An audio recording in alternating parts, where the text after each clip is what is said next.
Heart failure के patients के खाने पीने के संबंधित समस्याओं पर आज बात करेंगे। हार्ट फेलियर के पेशेंट्स में कुछ स्पेसिफिक रेस्ट्रिक्शंस होते हैं, कुछ स्पेसिफिक डाइटरी टिप्स होते हैं, कुछ प्रिकॉशंस होते हैं।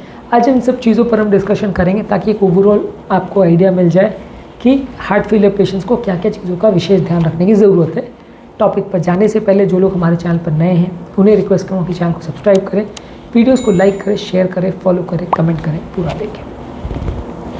यूजुअली अगर आपको हार्ट फेलियर है तो अगर सीवियर हार्ट फेलियर है तो आपको फ्लूइड रेस्ट्रिक्शन या पानी का रेस्ट्रिक्शन करने को बोला जाता है। जितना ज़्यादा सीवियर हार्ट फेलियर है उतना पानी का रेस्ट्रिक्शन करने बोला जाता है। यदि पंप फंक्शन नॉर्मल है या ठीक लेवल्स पर है तो पानी का रेस्ट्रिक्शन नहीं बोला जाता है। यदि कोई सांस का तकलीफ नहीं है तो आप नॉर्मल पानी ले सकते हो। सिंपल एंजियोप्लास्टी का पेशेंट है या माइनर हार्ट फेलियर का पेशेंट है या पंप फंक्शन 45-50% है तो वैसे व्यक्ति को कोई फ्लूइड रेस्ट्रिक्शन रखने की ज़रूरत नहीं है। इनफैक्ट उनको ज़्यादा पानी पीना अच्छा है।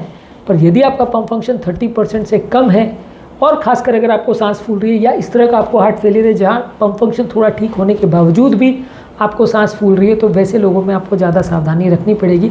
रेगुलर फॉलोअप करना पड़ेगा, रेगुलर ध्यान रखना पड़ेगा और वहाँ पे पानी का रेस्ट्रिक्शन आपको मेंटेन करना पड़ेगा। जितना ज़्यादा सीवियर हार्ट फेलियर आपका है उतना ज़्यादा पानी का रेस्ट्रिक्शन रखा जाएगा। हालांकि ये भी चेंजेबल है, अगर आपको सिम्टम्स ज़्यादा है तो पानी ज़्यादा कम किया जाएगा, सिम्टम्स कम है तो पानी नॉर्मल भी ले सकते हैं। कितना ब्लड प्रेशर है, कितना ओवरऑल पानी का स्टेटस है बॉडी में और कैसी दवाएँ चल रही है, ये सारी चीज़ें डिसाइड करेंगी कि आपको कितना पानी अलाउ किया जा सकता है। इसके अलावा आपको पानी के साथ नमक का भी रिस्ट्रिक्शन रखना है। शरीर में लगभग नमक जितना जाता है वो पानी को उतना अब्जॉर्ब करता है और उतना बॉडी पानी रिटेन करती है। तो यदि आपको हार्ट फेलियर है और सीवियर हार्ट फेलियर है तो दिन भर में लगभग 2 ग्राम यानी 2000 मिलीग्राम, एक छोटा चम्मच से भी कम, उतना नमक आपको रिस्ट्रिक्ट करना है। और इसमें खाने पीने में डालने वाला नमक और सारी चीज़ों में जो सब्जियों में डालते हैं, सलाद वगैरह में डालते हैं, एक्स्ट्रा नमक लेते हैं, ये सारी चीज़ों में आपको नमक का रिस्ट्रिक्शन करना है। यदि आप नमक ज़्यादा लेते हो तो हार्ट फेलियर को मैनेज करना मुश्किल होगा क्योंकि वो लगभग वैसा ही बिहेव करेगा जैसा आपकी बॉडी में ज़्यादा पानी होने से होता है। तो आपको नमक का भी रिस्ट्रिक्शन रखना है। इसके अलावा आपको हार्ट हेल्दी फूड्स लेने हैं जिसमें फ्रूट्स ज़्यादा होंगे यानी फल ज़्यादा होंगे, सब्जियां ज़्यादा लेनी है, होल ग्रेन्स जैसे कि brown rice, whole wheat, oats, barley, quinoa जिसमें फाइबर कंटेंट या ऊपर का हस्क रहता है, नहीं निकाला जाता है, वो ज़्यादा लेना है। लीन या फैट फ्री प्रोटीन्स लेने हैं। वेजिटेबल प्रोटीन जैसे दालें हैं, अंकुरित चीज़ें हैं, स्प्राउट्स है, सोयाबीन है, ये सब चीज़ें ज़्यादा लेनी है। हेल्दी फैट्स जैसे कि ऑलिव ऑयल, नट्स, एवोकाडो, ये सारी चीज़ें आपको ज़्यादा लेनी है। ये चीज़ों में कंपैरेटिवली आपको थोड़ा हेल्दी डाइट मिलेगा और हार्ट के लिए फ़ायदा मिलेगा। इसके अलावा जो सैचुरेटेड फैट्स है, ट्रांस फैट्स है या प्रोसेस फूड्स हैं, ये सारी चीज़ें आपको अवॉइड करनी है। ये बॉडी में सूजन या इन्फ्लेमेशन क्रिएट करते हैं, हार्ट की कंडीशन को बिगाड़ते हैं।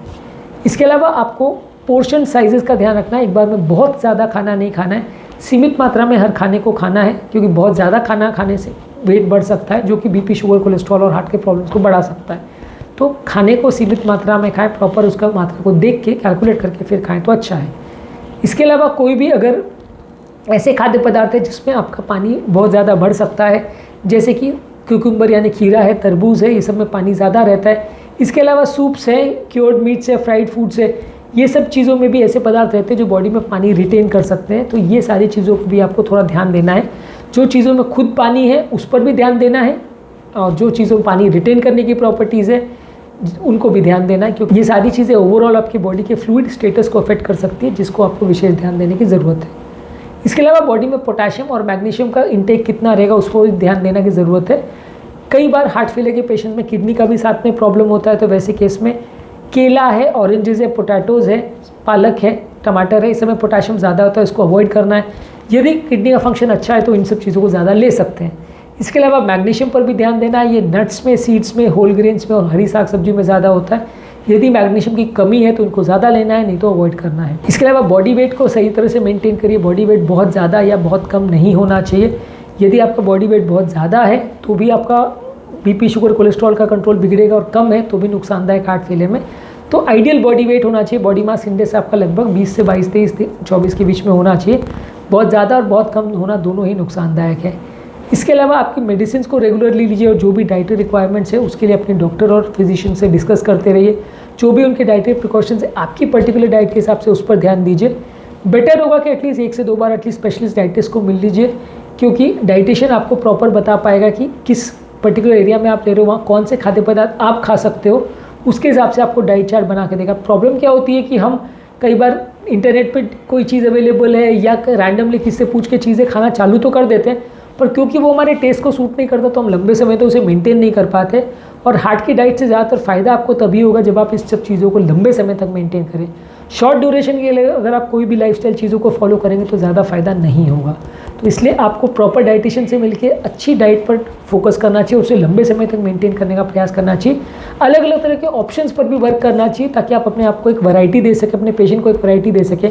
एक ही तरह का बोरिंग उबला हुआ खाना आप अगर पेशेंट को खाने पर रोज़ मजबूर करेंगे तो वो नहीं खा पाएगा, परेशान होगा। तो आज के टॉपिक में हमने बात करी हार्ट पेशेंट्स या हार्ट फेलियर के पेशेंट्स के लिए डाइट पर क्या क्या प्रिकॉशंस या क्या क्या इंपॉर्टेंट चीज़ों को उनको ध्यान रखने की ज़रूरत है।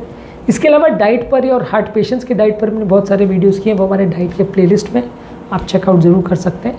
उम्मीद करूँगा कि आज के टॉपिक में कुछ नई बातें जानने को मिली होगी। जो लोग हमारे चैनल पर नए हैं उन्हें रिक्वेस्ट करूँगा कि चैनल को सब्सक्राइब करें, वीडियोज़ को लाइक करें, शेयर करें, फॉलो करें, कमेंट करें, पूरा दिन।